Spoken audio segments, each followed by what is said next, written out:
ব্যর্থতাই সফলতার চাবিকাঠি। আসসালামু আলাইকুম, কেমন আছেন সবাই? নতুন একটি আর্ট ভিডিও নিয়ে হাজির হলাম। ছবি আঁকতে আঁকতে তিনজন বিখ্যাত ব্যক্তির জীবনে সফলতার পেছনের ব্যর্থতার সংক্ষিপ্ত গল্প আপনাদের সাথে শেয়ার করব। তাই ভিডিওটা শেষ পর্যন্ত দেখার অনুরোধ রইল। তবে চলুন শুরু করা যাক। আব্রাহাম লিঙ্কনকে আমরা সবাই চিনি। তিনি জন্মগ্রহণ করেন 1809 সালে। যুক্তরাষ্ট্রের 16তম প্রেসিডেন্ট ছিলেন তিনি। রাজনীতি ও খ্যাতির দিক থেকে পৃথিবীর ইতিহাসে সফলতম ব্যক্তিত্বের একজন তিনি। কিন্তু তার এই সফল জীবনের শুরুটা ছিল ব্যর্থতার মধ্য দিয়েই। মাত্র 23 বছর বয়সে তিনি চাকরিচ্যুত হন। দেশটির ইতিহাসের শ্রেষ্ঠ প্রেসিডেন্টের কাতারে থাকা এই মানুষটি একাধিক নির্বাচন, যেমন হাউস অফ রিপ্রেজেন্টেটিভের সদস্য পদ, ওয়াশিংটনের জেনারেল ল্যান্ড অফিসের কমিশনার পদ, সিনেটর পদের নির্বাচনে দাঁড়িয়ে শোচনীয়ভাবে পরাজিত হন। এত ব্যর্থতার পর অবশেষে 1861 সালে 52 বছর বয়সে দেশটির প্রেসিডেন্ট নির্বাচিত হন। দ্বিতীয়ত, বিল গেটসের কথা বলবো। দীর্ঘদিন ধরে বিশ্বের সবচেয়ে ধনী ব্যক্তির তালিকায় শীর্ষে থাকা বিল গেটসকে চিনবেন না এমন মানুষ খুঁজে পাওয়া যাবে না। তার কোম্পানির তৈরি করা অপারেটিং সিস্টেমেই এখন চলছে বিশ্বের বেশিরভাগ কম্পিউটার। সেই বিল গেটসের ব্যর্থতার গল্প হয়তো অনেকেরই অজানা।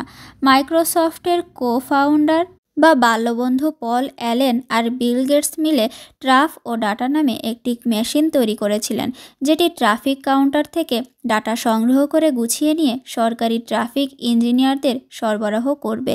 এমন একটি যন্ত্রের উদ্ভাবনী অনুষ্ঠানে এসেছিলেন সিয়াটলের ট্রাফিক সুপারভাইজার, কিন্তু তখন যন্ত্রটি কোনোভাবেই চালু করা সম্ভব হয়নি। সেই ব্যর্থতা থেকেই আজ তিনি সফল। তৃতীয় যে ব্যক্তির কথা বলবো তিনি হলেন কর্নেল স্যান্ডার্স।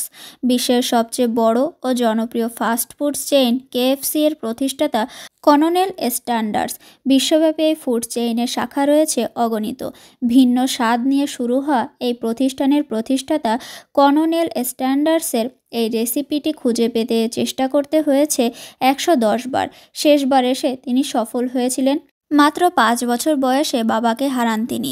রান্নায় দক্ষতার কারণে কাজ পেতে সময় না লাগলেও যখনই ব্যতিক্রম কিছু করতে চেয়েছেন, হোঁচট খেয়েছেন ঠিক তখনই। 1939 সালে 49 বছর বয়সে অনেক কষ্টে শুরু করা হোটেল 4 মাস চলার পরই আগুন ধরে ধ্বংস হয়ে যায়। 1955 সালে ব্যর্থ হয় তার আরেকটি উদ্যোগ। এরপর চেষ্টা করেন নিজের হাতের সেই বিখ্যাত সিক্রেট রেসিপি বিক্রির জন্য। 1009টি রেস্টুরেন্ট খুঁজে অবশেষে এক রেস্টুরেন্ট তার রেসিপি নিয়ে কাজ করতে সম্মত হয়। এই পৃথিবীর সফল কোনো মানুষই একদিনে সফলতার ছোঁয়া পাননি। তাদের টপকাতে হয়েছে ব্যর্থতার বহু সোপান। যতবারই তারা ভুল করেছেন, সেখান থেকে শিক্ষা নিয়েই নতুন উদ্যমে শুরু করেছেন এবং একসময় তারা বদলে দিয়েছেন পৃথিবীর ইতিহাস। কথা বলতে বলতে আমার আজকের পেন্টিংটাও প্রায় শেষের পথে। আজকের পেন্টিংটা আপনাদের কাছে কেমন লাগলো অবশ্যই কমেন্টের মাধ্যমে জানাবেন। ভিডিওটা ভালো লাগলে আপনাদের পরিচিতদের মাঝে শেয়ার করতে পারেন। আজকে এ পর্যন্তই, ভালো থাকবেন সবাই।